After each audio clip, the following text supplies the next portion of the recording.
Hi, everyone, and welcome to another episode of the Sports Tech All Stars podcast. This week, we are speaking with Carlos Ballesteros. He is the CEO and founder of Pendular IO, a company that innovates in the broadcasting space. That is our focus for this whole month, right? They started with doing automated vertical highlight clipping or vertical video clipping for live sports from the broadcast feeds. Within a couple of minutes of a goal being scored or any major incident, that clip can go out onto sports rights holders' social channels or the broadcaster social channels, and boom, you have it on your phone, nice and easy to consume. They've been working with some top names like Tennis Australia and others. Carlos walks us through his journey as a serial entrepreneur. This is his third company, and he's not even 30, so he has an interesting journey about why he got into this space, what exactly Pendular does and who they do it for, and what he believes or what the future of broadcasting looks like according to him. Really fun episode. Hope you enjoyed.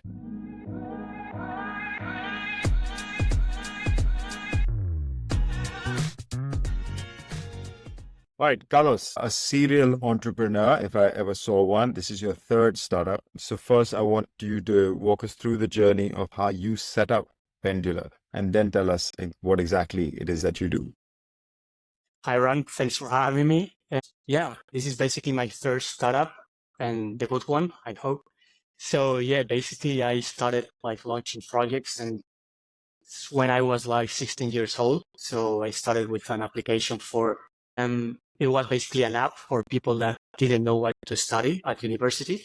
So I launched that project and I got a few thousand users. And then I launched my second project when I was in college. And it was basically a hardware device to locate people, so for elder people. And it also stored all the medical records from those patients. And we were developing this product with the public hospital in Spain. Then basically I left that project. I was in college, as I said. And at that point, I basically dropped out. And because I wanted to launch a startup. And at that point, I met my co-founder and CTO, and we started working together. And this was 5-6 years ago. Brilliant. And that company is called Pendular, right? So why don't you tell our Yeah, listeners what exactly it is that Pendular does? What is the problem that you solve and how do you solve it? exactly. Yeah, well, at Pendular, we basically generate automated highlights. So we basically work with leagues, with federations, with clubs and broadcasters, and we generate real-time clips, real-time videos from the streaming feeds. So what we do is generate any type of videos for those customers. Like, for example, we generate highlights videos for YouTube. We also generate reels and TikToks for social media, and also any type of compilations or formats. Like, for example, we also generate Google Web Stories for Google Wambos, which is a new space for rights holders. So yeah, basically, long story short, we generate automated content. And the problem that we are solving is basically that automation, because without Pendular, these companies need to have people watching the games, looking for the best highlights and editing all those videos. And this is a costly process because they have to do this manually without Pendular. And with Pendular, they automate this process. So your input is the main broadcast feed, is that correct? So you just Yeah, get the main feed for the 90-minute football game or whatever it is, or say 2 hours of football or 2 hours of basketball. You do this across sports also, right? yeah, exactly. Cross sport. And Yeah. yeah, basically from the streaming feed, we are able to generate those. How quickly is the turnaround time to generating the highlight? Is it actually telling, I don't know, for example, at halftime, have you already got the first half clips ready to go for the show, or does it take a few hours of processing? How quickly is it done? It's a bit faster, so it takes just 1 minute or two to have all the highlights. So there's a all right now. The clip is available in 1-2 minutes, depending on the info that the client has. Like, for example, on the data that they are able to provide. But yeah, so it is in real time and very quickly, very fast. So basically, if I'm the social media manager of, I don't know, you're in Madrid, so say Real Madrid or Atletico, I don't know who you support. Real Madrid. Yeah, like most people in the city, I think. No disrespect to Yeah, Atletico fans, I'm not hating, but yeah, you can't say that you said it. Real Madrid is not, everybody knows that Real Madrid is the biggest club. And not in the city, but in the world even. But so I'm a social media manager for Real Madrid, and Vinicius has just scored a goal, and boom, if I'm using Pendular, I've got the clip ready to go. Within the next minute, I can put it up on all my socials. Essentially, that's the use case. Yeah, exactly. And you get that video in any format, like for example, in a vertical format, doing this dynamic cropping, so following the ball or following the players, and you get it in any format, basically. This is the one that found most interesting and wanted to ask you about also for our listeners because it looked like your focus is vertical. We basically started with vertical video because before doing this, well, I said that we are working on Pendular for 5 years, 6 years, something like that. But in this product, so with automated highlights, we've been working with this technology just for 2 years, 2.5 years, something like that. And before that, we were working with media publishers, and we were doing this story technology. So we basically had this technology to showcase vertical content on any website, like for example, a vertical experience like TikToks or stories. And we worked with sports publishers like Marca, which is the biggest sports publisher in Spain, also one of the biggest in the world. So yeah, basically, our vision has always been that the way people consume content is changing, and companies need to adapt to this new to consume content.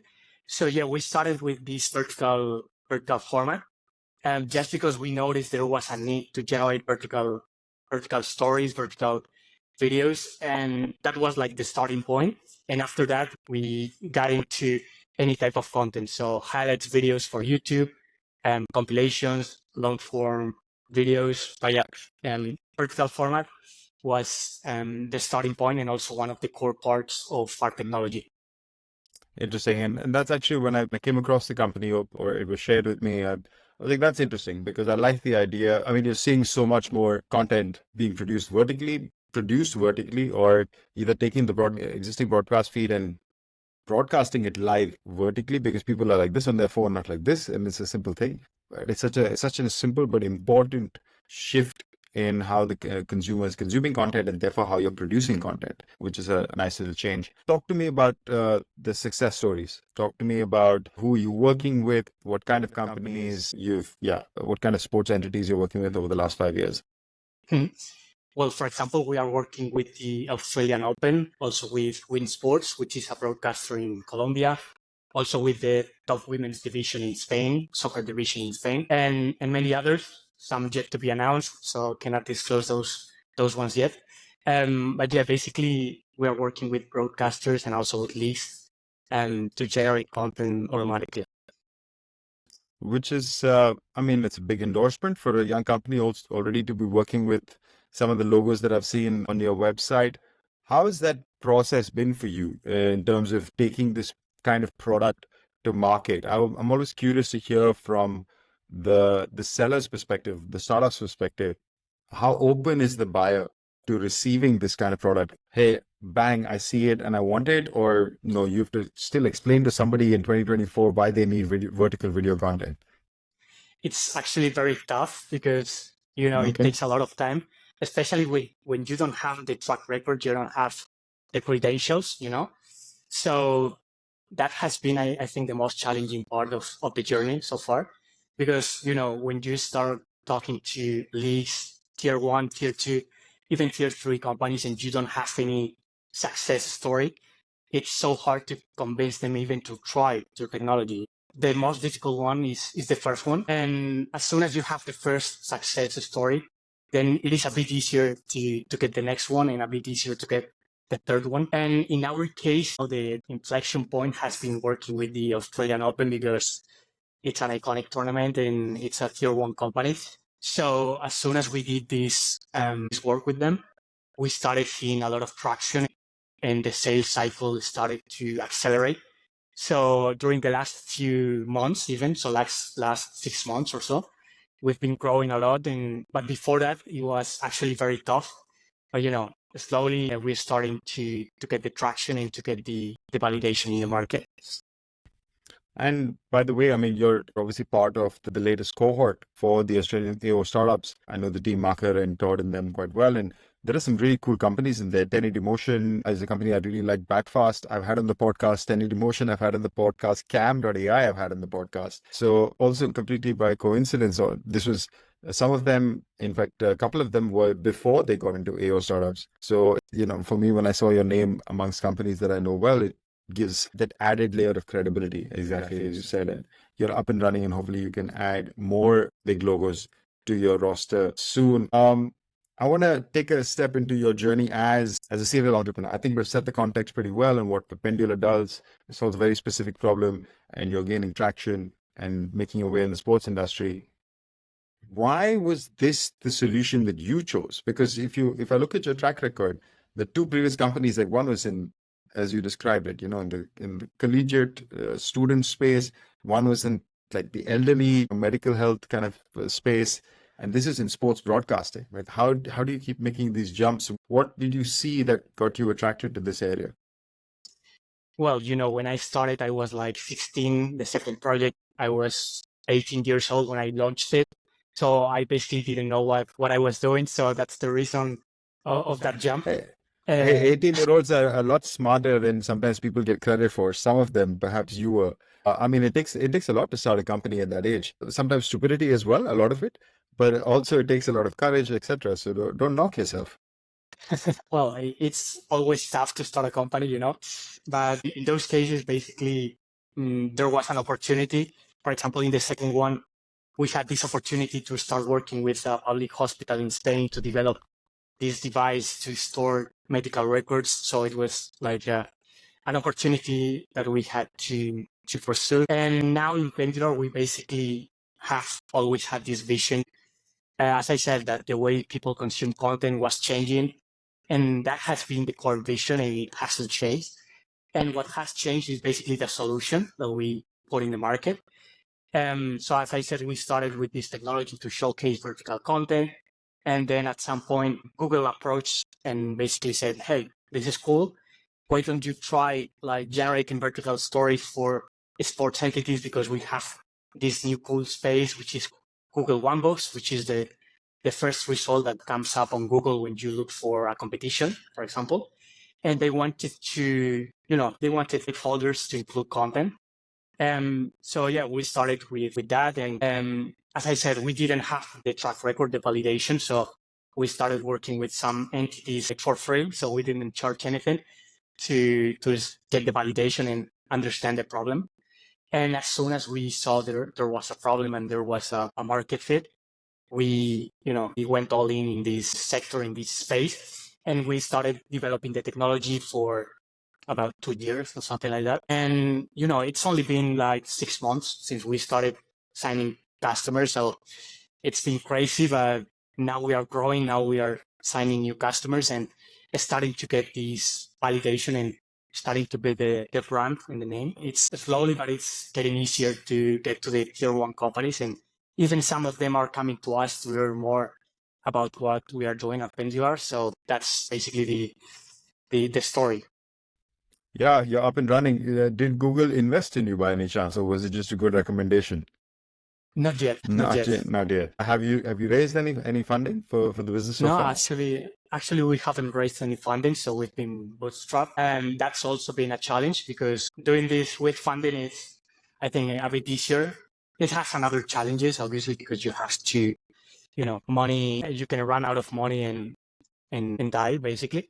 So we basically managed to survive and to keep costs down to be able to develop this new technology. And yeah, we haven't raised any funding. We are currently considering the option and talking to some investors that also came to us. But no, as of now, we haven't raised any. Well, fantastic. I mean, as I always say to founders, don't until you really need to, until you're really ready to. So yeah, when the timing right, it feels right, it'll come to you straight away. As a serial entrepreneur now who's done a few different things, what is the best piece of advice that you were ever given? Well, that's a tough one. I mean, regarding life, I think obviously my parents have given me a lot of advice. I didn't follow most of those advices, unfortunately, and in terms of business, I think my CTO and co-founder, Juanjo, he basically shared this, like a quote from Naval Ravikant, which is like an investor from Silicon Valley and basically a philosopher. And it's something like that you have to be impatient with actions, but patient with results. So that basically emphasizes the need to always be doing things and to keep moving, because you cannot afford not to move and not to launch new things. But at the same time, you need to be patient with results, because it always takes more time than you anticipate. So yeah, to get meaningful outcomes, you need to be patient. And I think that's what we are doing. So already 5, 6 years in the journey, and it feels like day one. So we are committed to spending years or decades in this. And so, yeah, I think that advice at least stuck with me. The Almanac of Naval Ravikant. Have you read that book? Yeah.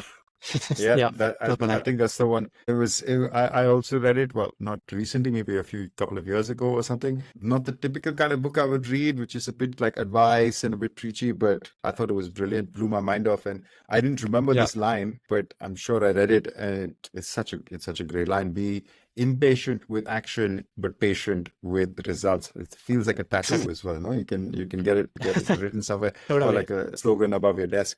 Very cool. I like that line. Thanks for sharing that perspective. Diving back into the Pendular, let's say, sports broadcasting space. It's just that, like, in this series for this month, I've talked to a bunch of different companies.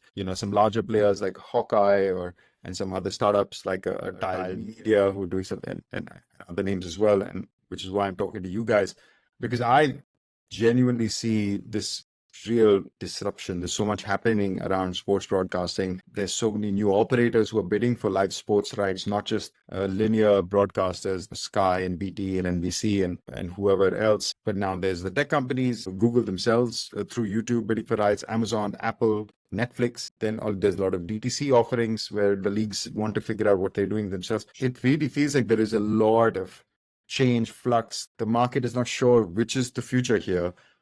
How do you operate in that, or what kind of trends do you see? I mean, obviously you've caught onto an important one, which is vertical video, quick, easy, boom, just get it out there. How do you see this evolution of this broadcasting live sports space? And therefore, what kind of product services are you thinking about developing within Pendular? Or are you like, more, no, I think we've hit this, we just have to do this really well and execute really hard? That's a very good insight, because, yeah, as you said, the sector is changing so fast, and new players coming in and DTC offerings as well. Now, at the same time, it seems like the traditional TV or cable TVs, I don't know if it's dying, but it's obvious that younger generations and Gen Z and Alpha generations are consuming content in a different way. But at the same time, sports and live sports are, I think, like the first category in terms of live viewing. So that's the reason why companies like NBC and Amazon and Sky are paying so much for rights, like with the NBA, with this iconic deal they just inked. Yeah. And so basically there's a lot going on. New players like DAZN, new players like, well, traditional entertainment options like Netflix. Yeah, I think that, it's obvious that people are watching content in a different way. So from a mobile phone, also in a more casual way, perhaps. And it's also that they are demanding more personalized content, I think. So I think one of the ways these companies are going to be able to engage people, engage users, is going to be through hyper-personalized content, because that's what people are demanding. And that's one of the secrets of, for example, TikTok and Instagram Reels. So I think it is not so much like the format, the vertical format. That also is important, obviously. But it's basically that, for example, TikTok gives you personalized content, and it's like they basically know what you're interested in. So you start like consuming TikToks or Reels, and without even knowing it, you've spent like 30 minutes watching videos, and it's like crazy. It's like even addictive at some point. But it's because they offer personalized content, and with these advanced algorithms, they are able to identify the content that people want to see. So I think the future for sports content is going to be, the first step is going to be personalizing the content and giving people the option to, for example, to watch only the goals or the plays by a given player, or to do a specific follow for sports star or sports entity, even a club. So I think that's one of the trends I see. And in terms of how we see it as a company, I think we are going in that direction because we also have AI that, as you know, it's going to change everything, in my opinion. So, and it's going to change it so fast, I think. So in our case, change so fast in our space, and every few weeks, every few months, there's a new model coming out from big companies, and that basically changes how you can produce content and perhaps reduces costs, so allows you to even capture more content. So in our case, we are developing new AI capabilities to generate even more content. For example, to analyze all the frames in a match. So that has been very challenging up to now because it's very expensive. But we are already working on developing this custom AI model to track all the objects in a match. So in every frame, basically to identify, first of all, the players, all the objects, like, for example, the sponsors, and even like analyzing the audio to detect like special moments, like, for example, with, I don't know, when there's something going on in the stands, like, I don't know, like some fans fighting or something like that, that might go viral on social media. So we are launching or working on this new AI model to be able to analyze the full game. And I think this is something cool that we'll be able to launch in a few weeks or months. So let's see. Cool. Looking forward to see that. And yeah, I agree that AI is the game changer. And I don't, you don't have to repeat that statement. Everybody knows that and has talked and written enough about it. But I think it's the pace at which things will continue to move going forward that'll be the wake up call. I want to address something that you mentioned earlier because I think it's an interesting perspective about, let's say, the death of linear and the shift in consumption patterns. I don't know if you share the opinions, but I have a slightly different one. I don't think that linear TV will die. I think that as people age, it's not that just because people are watching everything on their mobile phone or they consume short form content, that that'll be the way of the future. I think the way you partied in your 20s is not how you party or go out in your 30s and 40s. And that has always been the case throughout history. That young people behave certainly in a different way. And as you get older, your behavior patterns change. And I think that'll probably continue to stay true. So I think as an older generation, as people get older, they want different things. Maybe they want bigger screens like we continue to do. Certainly, I know that there's a huge difference between watching a game on my phone and watching a game on my TV. It's completely a different experience. So I think there will be continue to be strong evolution. Maybe the linear format also has to evolve in how it delivers, but I don't think that large format is going anywhere. So just to put some stuff out there, but fantastic. I think it's super cool to hear that what you're looking at and how you're adapting as a company, which brings me to nicely my next question. What do the next 12, 18 months look like for Pendular? What are you looking for? Is there maybe a call to action or something that you want to share with our listeners, our viewers, either a funding round, or you're hiring, or you're looking for more partnerships? Yeah, what's coming up, and what is a call to action for the viewers? I think we are doing all of those at the same time because, a startup is always crazy, especially when you're in the beginning. So as I said, it feels, or we are still in day one of the journey. So yes, we are currently like launching new features. So working hard on the technical side, also onboarding new clients, also starting hiring people for the team. So both the sales team, also the technical team. So obviously, if someone likes the vision and likes what we are doing, happy to discuss it because we want the best talent and we are committed to the long term, and we want to become the best in the space in the long term. So, and also, as I said, we will be probably talking to investors just to see if it makes sense to raise around and to accelerate.